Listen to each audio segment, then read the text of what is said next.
Puspasari, Fazra Kofifah Idris, Fitri Astuti, Muhammad Hairul Amin, Zulfa Safitri, dan saya sendiri Velika Fayatul Jannah.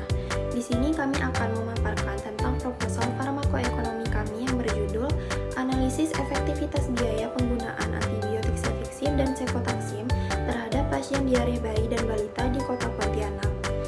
Latar belakang dari proposal ini adalah balita merupakan kelompok umur yang rawan gizi dan rawan penyakit, terutama penyakit infeksi yang salah satunya adalah diare.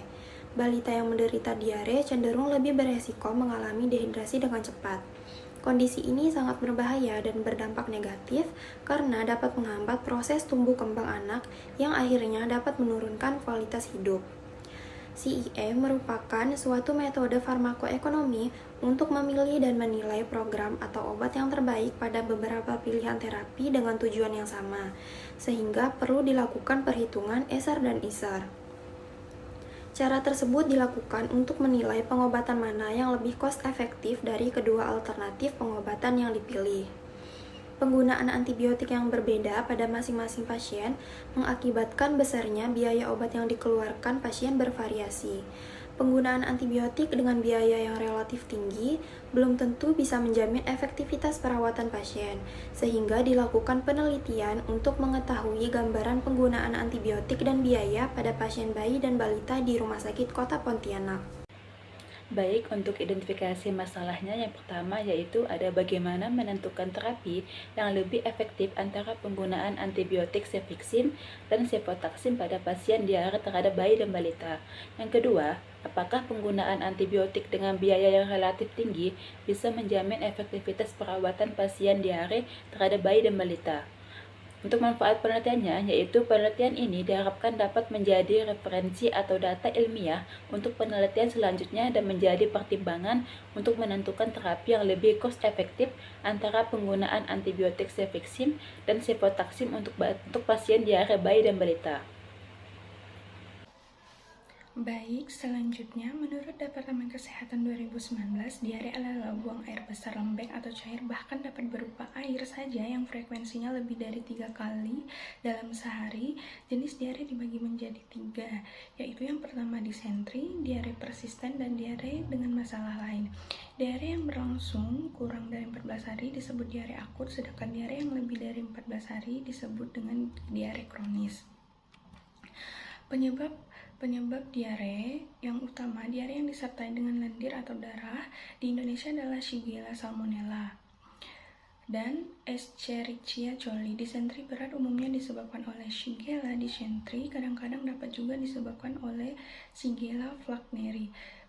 Salmonella dan enteroinvasif oleh beberapa faktor epidemiologis dipandang penting untuk mendeteksi pasien diare akut yang disebabkan oleh infeksi makanan atau minuman yang terkontaminasi, bepergian, penggunaan antibiotik, penyakit HIV positif atau AIDS merupakan petunjuk penting dalam mengidentifikasi pasien berisiko tinggi untuk diare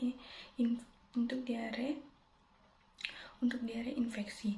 Berdasarkan meta-analisis di seluruh dunia, setiap anak minimal mengalami diare 1 kali setiap tahun.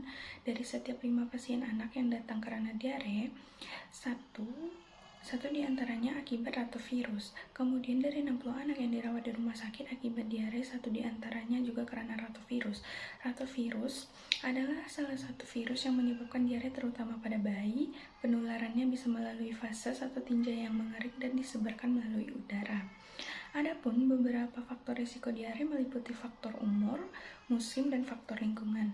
Klasifikasi diare sendiri dibedakan menjadi diare akut, diare kronis, dan diare persisten. Assalamualaikum warahmatullahi wabarakatuh. Saya Fitri Astuti. Pada kali ini saya akan melanjutkan presentasi dari teman saya sebelumnya.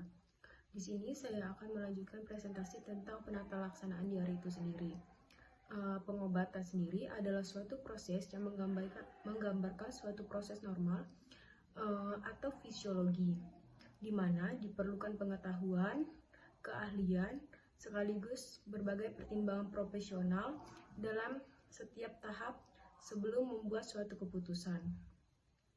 Adapun tujuan dari penata laksanaan diare sendiri terutama pada balita adalah yang pertama, mencegah dehidrasi. Kemudian yang kedua, mengobati dehidrasi.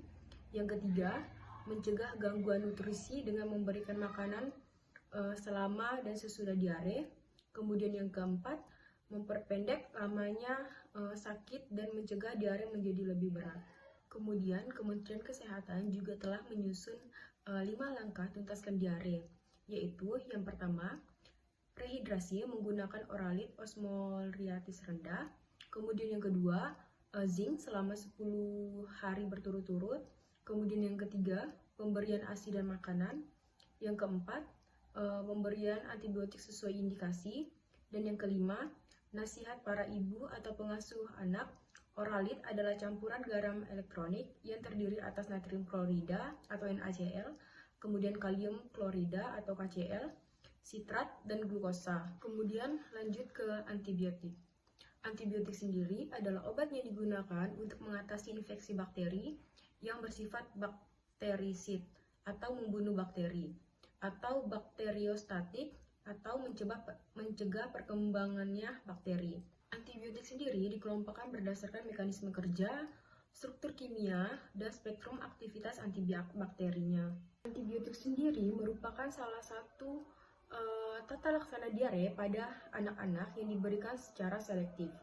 Pemberian secara selektif diartikan bahwa antibiotik tidak perlu diberikan pada anak yang mengalami diare kecuali dengan indikasi seperti diare berdarah atau klorea. Kemudian pemberian antibiotik yang tidak rasional akan mengganggu keseimbangan flora usus dan Clostridium difficile yang dapat menyebabkan diare sulit untuk sembuh dan memperpanjang lamanya diare.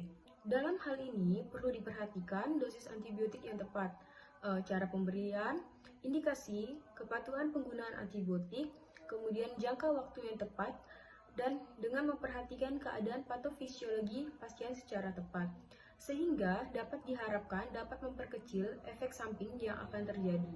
Lanjut ke antibiotik cefixime. Cefixime sendiri adalah obat antibiotik golongan cephalosporin untuk mengobati berbagai infeksi bakteri. Jenis penyakit yang dapat diobati dengan cefixime sendiri adalah infeksi saluran pernafasan, infeksi tenggorokan dan amandel, infeksi telinga, infeksi saluran kemih, dan infeksi menular seksual. Cefixime sendiri adalah antibiotik yang poten atau kuat, termasuk dalam golongan antibiotik cephalosporin generasi ketiga, dengan aktivitas antibakteri yang sangat luas, terutama terhadap bakteri gram negatif dan sebagian gram positif.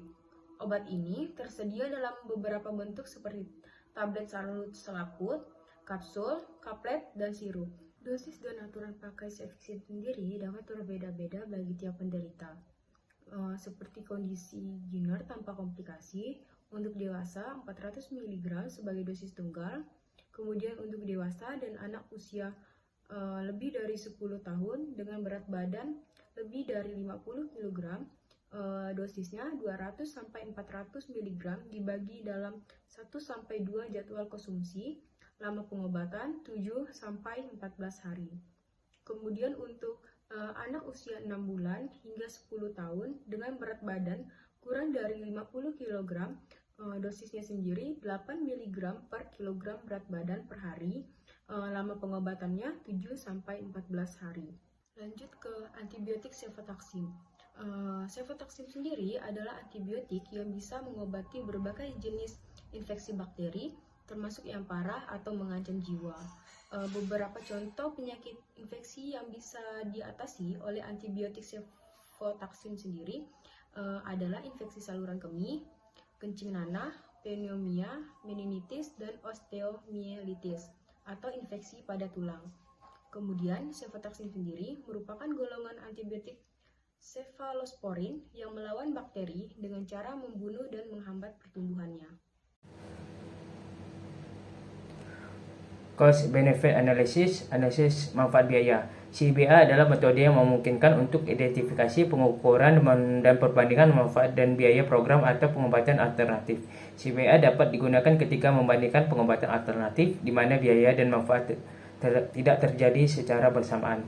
CBA dapat digunakan ketika membandingkan program yang berbeda tujuan karena semua manfaat dikonversi ke dalam mata uang. CBA dapat digunakan untuk mengevaluasi satu program atau membandingkan beberapa program. Namun menilai manfaat kesehatan di dalam unit mata menjadi sulit diukur atau konversi dan kontroversial, sehingga gambaran beberapa manfaat kesehatan dalam unit mata uang adalah tidak tepat untuk diterima secara luas. Yang kedua itu cost effectiveness analysis, analisis efektivitas biaya. Analisis efektivitas biaya atau CAA adalah metode yang menganalisis manfaat kesehatan dan sumber daya yang digunakan oleh program perawatan kesehatan yang bersaing sehingga para pembuat kebijakan dapat memilih di antara program kesehatan tersebut. CAA membandingkan program atau pengobatan alternatif dengan keselamatan yang berbeda dan kemajuan profil. Biaya diukur dalam unit uang dan hasil diukur dalam hal mendapatkan hasil terapi yang spesifik. Selanjutnya itu yang ketiga cost minimization analysis, yaitu analisis minimalisasi biaya. Analisis minimalisasi biaya adalah metode untuk mengukur kisaran biaya terapi atau program terendah yang berlaku jika manfaat yang diperoleh sama. Analisis ini relatif mudah dan sederhana, hanya membandingkan dua atau lebih alternatif dengan kesehatan yang alternatif. Terapi yang dibandingkan tersebut sama sehingga alternatif harus diasumsikan atau menunjukkan kesehatan dalam keamanan yang efektif. Dengan CMA, alternatif harus diasumsikan atau menunjukkan kesehatan dalam keamanan kemajuan, yaitu dua alternatif harus setara terapi. Kesehatan hasil yang dimaksud dapat dikonfirmasikan, biaya dapat diidentifikasi, diukur, dibandingkan dalam satuan biaya. Namun jika tidak ada bukti yang mendukung hal tersebut, maka analisis menjadi tidak akurat sehingga studi menjadi tidak bernilai. Yang ketiga yaitu cost utility analysis, analisis kegunaan biaya. Pakar farmakonomi kadang-kadang ingin menyertakan ukuran preferensi pasien atau kualitas hidup ketika membandingkan pengobatan alternatif yang diintegrasikan preferensi pasien dan HRQOL. CUA dapat membandingkan biaya kualitas dan kuantitas pasien per tahun. Biaya diukur dalam mata uang dan hasil terapi diukur dalam utilitas pasien. Timbang bukan dalam unit fisik. Sering pengukuran utilitas yang digunakan adalah kesesuaian kualitas hidup yang diperoleh tahun. QLY adalah ukuran umum dari status kesehatan yang digunakan dalam CUI, menggabungkan morbiditas dan mortalitas data. Sebagai contoh, dalam setahun penuh kesehatan pasien benar sehat, maka nilai sama dengan 1,0 QLY, sedangkan pasien yang menghabiskan setahun dengan penyakit tertentu akan nilai secara signifikan lebih rendah tergantung pada penyakit.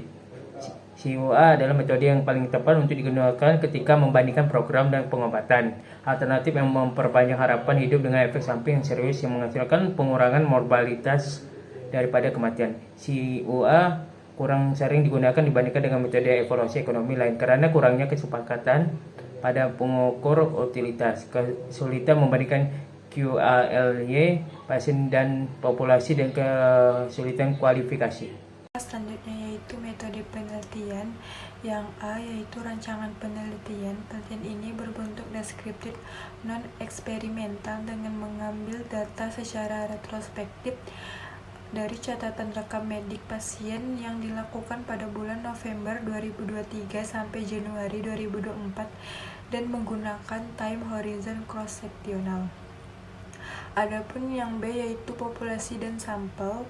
Sampel dalam penelitian ini adalah seluruh pasien diagnosa diare yang menjalani rawat inap di salah satu rumah sakit di Pontianak periode Januari sampai Desember 2023. Yang C yaitu pola penggunaan obat. Dari data rekam medis dilihat jumlah pasien yang menggunakan terapi antibiotik Cefixime dan dilihat rata-rata lama rawat inap sampai pasien dikatakan boleh pulang. Yang D yaitu penetapan kriteria alternatif pengobatan yang digunakan, yaitu harus lebih efektif dan lebih murah sehingga pilihan terapi tersebut merupakan pilihan yang terbaik. Yang E yaitu penetapan kriteria inskulasi dan eksklusi. Yang pertama, kriteria inskulasi yaitu pasien balita dirawat inap dengan diagnosa utama diare tanpa penyakit penyerta yang menggunakan terapi antibiotik Spexim dan Cefotaxim serta pasien dinyatakan boleh pulang oleh dokter. Yang B yaitu kriteria eksklusi, pasien balita didiagnosa diare yang diberikan antibiotik kombinasi atau selain Spexim atau Cefotaxim, pasien meninggal, data rekam medik pasien tidak lengkap atau hilang atau tidak jelas terbaca. Yang F yaitu penetapan karakteristik subjek penelitian sebanyak 42 pasien yaitu 21 pasien yang menggunakan antibiotik Spexim dan 21 pasien menggunakan antibiotik Cefotaxim. Yang G yaitu penetapan outcome. Outcome klinik merupakan hasil atau efek yang dapat diukur dan dinilai setelah pemberian perawatan medis atau intervensi kesehatan kepada pasien. Parameter yang diukur adalah apabila hasil yang didapatkan memperlihatkan perbaikan. Assalamualaikum warahmatullahi wabarakatuh. Saya dengan Nurya Fidasari. Di sini saya akan melanjutkan penjelasan mengenai penetapan perspektif dan juga komponen biaya. Yang selanjutnya sudah dijelaskan oleh teman saya. Baiklah, perspektif di sini yaitu dibagi menjadi 3. Di antaranya ada perspektif masyarakat mengenai pembengkakan biaya pengobatan penyakit diare pada balita rumah sakit di Rumah Sakit Pontianak dengan obat-obatan antibiotik Cefixim dan juga Cefotaxim. Selanjutnya yaitu untuk perspektif individu. Perspektif individu di sini yaitu tentang terapi yang lebih cost efektif antara penggunaan obat antibiotik Cefixim dan juga Cefotaxim pada balita yang terkena diare. Selanjutnya lagi yaitu perspektif lembaga. Untuk perspektif lembaga di sini yaitu mengenai rumah sakit di Pontianak menyediakan pengobatan untuk penyakit diare menggunakan antibiotik Cefixim dan juga Cefotaxim. Baiklah, selanjutnya yaitu mengenai komponen biaya. Nah, komponen biaya di sini yaitu terdiri dari biaya medik langsung yang meliputi biaya perawatan pelayanan kamar, biaya tindakan medis, biaya visit dokter, dan juga biaya administrasi. Untuk biaya pengobatan di sini yaitu meliputi biaya antibiotik dan juga obat penunjang lain serta alat medis yang digunakan oleh pasien. Dan juga biaya uji laboratorium merupakan biaya yang dikeluarkan oleh pasien meliputi biaya laboratorium klinik dan juga mikrobiologi. Nah, selanjutnya juga yaitu dihitung total biaya langsungnya berapa serta total direct medical cost atau biaya yang dikeluarkan oleh pasien secara langsung untuk mendapatkan pelayanan kesehatan dengan menggunakan antibiotik. Selanjutnya nilai ASER dilihat nilai ASER yang paling tinggi ditunjukkan oleh antibiotik yang mana.